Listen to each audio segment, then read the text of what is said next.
नमस्कार, आप सभी का स्वागत है भाग्यम में। मैं हूं पंडित चंद्रशेखर शर्मा। दर्शकों, सबसे पहले हम समझते हैं आज के दिन के पंचांग को, जिससे हम आज के इस दिन के अच्छे बुरे समय को समझ सके, जान सकें। आज दिनांक है 8 अप्रैल सन 2024। विक्रम संवत 2080 चल रहा है। चैत्र मास है, कृष्ण पक्ष है, बसंत ऋतु है। तिथि आज की अमावस्या है और आज का वार है सोमवार। आज के नक्षत्र की बात करें तो उत्तरा भाद्रपद नक्षत्र सुबह 10:13 तक है। आगे रेवती नक्षत्र है। योग इंद्र है शाम 6:13 तक। तो आप आज अपने सरकारी काम शाम 6:13 तक निपटा सकते हैं, तो उनमें सफलता जरूर मिलेगी। उसके बाद में वेदरती योग रहेगा, जो कि आध्यात्मिक योग होता है। करण चतुष्पाद है दोपहर 1:37 तक। आगे नागकरण है। सूर्योदय का समय दर्शकों सुबह 6:09 का था और सूर्यास्त का समय शाम 6:47 का है। आज का राहु काल सुबह 7:30 से सुबह 9 बजे के बीच रहेगा। इसे पूरी तरीके से टाल दीजिएगा। शुभ कार्य और लंबी यात्रा को टालना है, लेकिन भगवती का नाम स्मरण करना है। जय दुर्गा करके आप नाम स्मरण करेंगे तो जन्म पत्रिका के राहु दोषों से आपको मुक्ति मिल जाएगी। अभिजीत मुहूर्त आज दोपहर 12:03 से 12:54 के बीच है। दिन में 4 बार दुष्ट मुहूर्त भी रहेंगे, इन्हें ध्यान से समझिएगा और सूझबूझ से टाल दीजिएगा। ये है दोपहर 12:54, 1:44, फिर दोपहर बाद 3:25 और 4:16। आज का दिशाशूल दर्शकों पूर्व दिशा में है, तो पहली कोशिश तो यही कि पूर्व दिशा की यात्रा को आप टाल दें। लेकिन अगर जाना बहुत जरूरी, अनिवार्य रूप से आपको पूर्व दिशा की यात्रा करनी है, तो इसका एक छोटा सा परिहार करके निकलें। परिहार इस प्रकार है: पूर्व की ओर मुख कीजिए, सामने दर्पण में अपना चेहरा देखिए और 5 कदम पीछे आइए। और इस दौरान अपने हृदय में अपने इष्ट का या भगवान श्री राम का ध्यान करें, उनका नाम लें, उनसे प्रार्थना करके फिर इस दिशा की यात्रा शुरू करें। यात्रा बहुत अच्छी रहेगी, दिशाशूल नहीं लगेगा। आज का शुभ समय दर्शकों, यानी कंपैरेटिवली आज के दिन का सबसे अच्छा समय जिसका सदुपयोग आप कर सकते हैं, वो है सुबह 9:30 से सुबह 10:50 तक। फिर दोपहर बाद 2:10 से शाम 7 बजे तक। जो भी अच्छी कोशिशें करें इसी दौरान कीजिएगा, सफलता के चांसेस ज़्यादा मिलेंगे। आज की चंद्र राशि दर्शकों मीन है, यानी चंद्रमा बृहस्पति की राशि मीन से गोचर कर रहे हैं, जिससे आज का दिन सभी 12 राशियों के लिए कुछ इस प्रकार रहने वाला है। सबसे पहले बात करते हैं मेष राशि की। तो मेष राशि वालों को हो सकता है नुकसान, वहीं वृष राशि वाले रहेंगे आर्थिक लाभ की स्थिति में। तो मिथुन राशि वालों को वृद्ध जनों का आशीर्वाद मिलेगा और कर्क राशि वालों को तीर्थ जाने का मन होगा या कहीं मंदिर जाएंगे। सिंह राशि वालों को स्वास्थ्य समस्या संभव है। तो कन्या राशि वाले जो अविवाहित हैं उनको अच्छे रिश्ते मिल सकते हैं। तुला राशि वाले ननिहाल पक्ष से पाएंगे लाभ। तो वृश्चिक राशि वाले मानसिक शांति का अनुभव करेंगे। वहीं धनु राशि वाले मन में उथल पुथल का अनुभव करने वाले हैं। तो मकर राशि वाले रहेंगे आज बहुत ज़्यादा एक्टिव। वहीं कुंभ राशि वाले वाणी से उठाएंगे लाभ और मीन राशि वाले आज बहुत ज़्यादा भावुक रहेंगे, इमोशनल ज़्यादा रहेंगे। तो दर्शकों, ये था आज का पंचांग, जिसके समुचित ज्ञान से आप अपने पूरे दिन को सूझबूझ से समझदारी से मैनेज कर लेंगे। सही समय का पूरा सदुपयोग करते हुए गलत समय, यानी जो टालने योग्य समय हमने आपको बताया, उसमें कोई बड़ा कदम उठाने से बच जाएंगे। अब करते हैं आज के दिन की ज्ञान चर्चा, जो आपकी हमारी अंतर्दृष्टि प्रज्ञा को जागृत करेगी। फिर आगे समझेंगे उन विशिष्ट उपायों को जो आपको समस्याओं से बाहर ले आते हैं और जीवन में सफल बना देते हैं। अंत में करेंगे आज के दिन की ज्योतिष मंत्रणा और समाधान। दर्शकों, शास्त्रों में यश कीर्ति को बहुत बड़ा महत्व दिया गया है और अनेक ऐसे उपाय बताए गए हैं जिनसे यश और कीर्ति की वृद्धि निश्चित रूप से होती है। दान, सत्यवादिता और अपने निज धर्म का पालन, यानी कर्तव्य कर्म का योगमय होकर निष्पादन, ये ऐसे उपाय हैं जो आपकी कीर्ति को बढ़ा देते हैं। इसके आगे शास्त्र कहते हैं कि अक्रोधो गुरु शुश्रूषा शोचम आहार लाघवम नित्य स्वाध्याय इत्येते नियम पंच कीर्तितः। यानी अक्रोध, यानी क्रोध पर पूर्ण नियंत्रण। क्रोध कभी बुरा नहीं है, लेकिन अनियंत्रित क्रोध स्वयं आपका ही शत्रु होता है। तो क्रोध पर नियंत्रण होना चाहिए। गुरु शुश्रूषा यानी गुरु चरणों में भक्ति सेवा। शौच यानी आंतरिक और बाह्य दोनों तरह से शुद्धि पर विशेष कार्य करना। मिताहार यानी कम भोजन करना। इसका गुण भावार्थ हुआ कि अपने इंद्रियों पर नियंत्रण रखना।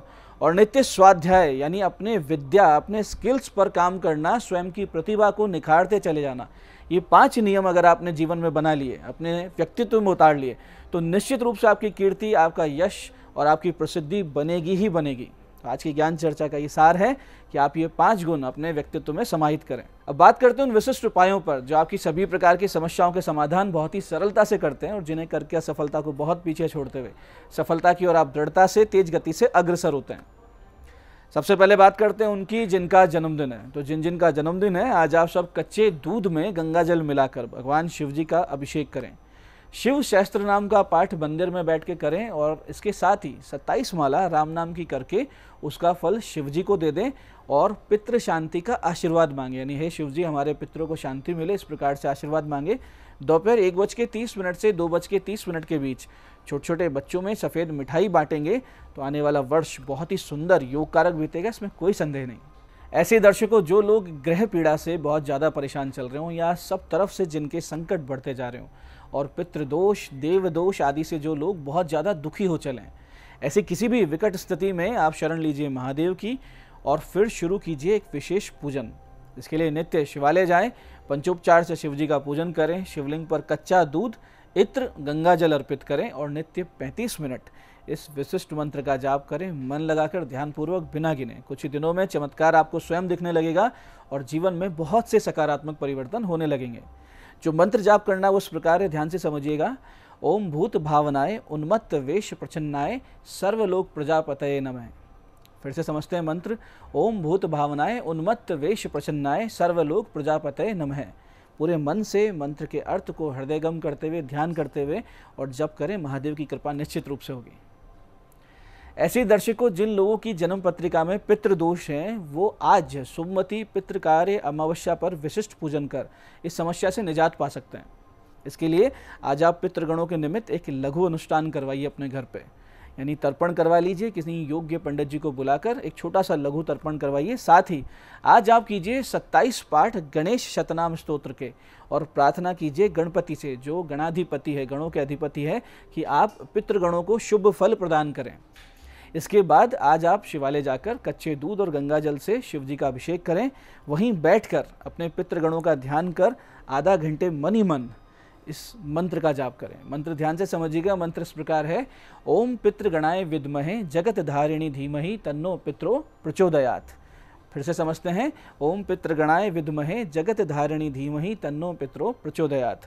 इसके बाद में जब बाहर आए, जब घर के लिए निकलें, तो एक भूखे व्यक्ति को भोजन, गौ माता को हरा चारा, पक्षियों को 7 प्रकार का अनाज और चींटियों को भुना आटा और शक्कर खिलाएं और श्वान को एक रोटी खिला दें। इस सब दान और पूजन का फल अपने पितृगणों को संकल्प पूर्वक दे दें। आज ही के दिन से पितृदोष शांत होकर आप पर असीम पितृकृपा बनने लगेगी, इसमें कोई भी संदेह नहीं है। तो दर्शकों, ये थे आज के वो विशिष्ट उपाय जो आपको समस्याओं से बाहर ला रहे हैं, मनोकामनाएं आपकी पूरी कर रहे हैं। अब बात करते हैं आपके सवालों की। आपके सवालों में आज हमारे पास जन्म पत्रिका आई है हमारी दर्शक नैना जी की। 19 नवंबर 1998 का जन्म है, सुबह 6:52 जोधपुर। प्रशासनिक सेवाओं का योग है क्या और कब तक है, इनका प्रश्न है। देखिए नैना जी, आपका वृश्चिक लग्न है, वृश्चिक ही राशि है, लग्नेश प्रबल है, यानी मंगल आपका स्ट्रांग है, कर्मेश भी प्रबल है, दशम का राहु राजयोग कारक है। समस्या सिर्फ इतनी सी है कि नीच का भाग्येश चंद्रमा। तो आप चंद्रग्रह के 7 गुना जप करवा लीजिए, एक अच्छा सा मोती पहन लीजिए, फिर आप मेहनत करेंगी, मन लगाकर पढ़ाई करेंगी तो प्रशासनिक सेवा में आपका सिलेक्शन हो जाएगा। योग जो है वो आपका 2026 से 28 के बीच बनेगा। आज की दूसरी पत्रिका ये है हमारे दर्शक विकास जी की। 14 जुलाई 1994 का इनका जन्म है, दोपहर 1:57 अजमेर। प्रश्न है व्यापार करें या नौकरी। देखिए विकास जी, तुला लग्न है, कन्या राशि की जन्म पत्रिका आपकी, जिसमें कर्म अधिपति 12वें घर में है और आय का अधिपति अपने स्थान से 11वें घर में है। ऐसी युक्ति में व्यापार करने से ज़्यादा लाभ हुआ करता है, यानी आप जब व्यापार करेंगे नौकरी की बजाय तो ज़्यादा ठीक रहता है। तो आप मेटल से संबंधित, मशीन संबंधित, बेल्ट, जूते, कपड़े, केमिकल, तेल इत्यादि का काम कर सकते हैं। निश्चित रूप से आपको सफलता इसमें मिल जाएगी। आज की तीसरी पत्रिका ये हमारी दर्शक प्रिया जी की। 18 सितंबर 1991 का जन्म है, दोपहर बाद 4:01 सीकर। वैवाहिक जीवन सही नहीं चल रहा है, उपाय बताएं, इनका प्रश्न है। देखिए प्रिया जी, आपकी मकर लग्न और धनु राशि की जन्म पत्रिका, जिसमें सप्तमेश चंद्रमा राहु के साथ 12वें भाव में बैठे हैं। इसके अलावा शनि की सप्तम दृष्टि आपके विवाह भाव पर है, जिससे स्थिति बिगड़ रही है। आप चंद्र बुद्ध के जप करवाइए, राहु शांति करवा लीजिए और नित्य शिवालय जाकर कच्चा दूध, गंगा जल शिव जी पर अर्पित करना शुरू कर दीजिए। एक पन्ना पहन लीजिए, स्थिति धीरे धीरे सुधरने लगेंगी। तो दर्शकों, ये था आज का पंचांग, आज के विशिष्ट उपाय और ज्ञान चर्चा। मैं पंडित चंद्रशेखर शर्मा ये आशा करता हूँ कि बताए उपायों को सही विधि, सटीक समय और अटूट श्रद्धा से करके आप पूरा लाभ उठाएंगे और जो ज्ञान चर्चा, जो सत्संग हमने किया, इसे अपने जीवन में उतारेंगे। धीरे धीरे आपका जीवन शिवमय, सत्यमय और आनंद में होता जाएगा। मैं महादेव से प्रार्थना करता हूं कि जब आप हमारे बताए हुए उपाय करें तो आपके कष्टों का निवारण अवश्य हो और मनोकामना पूर्ति निश्चित रूप से हो। कार्यक्रम में बने रहने के लिए बहुत बहुत साधुवाद। भगवती आप सबका कल्याण करे। जय आदिशक्ति।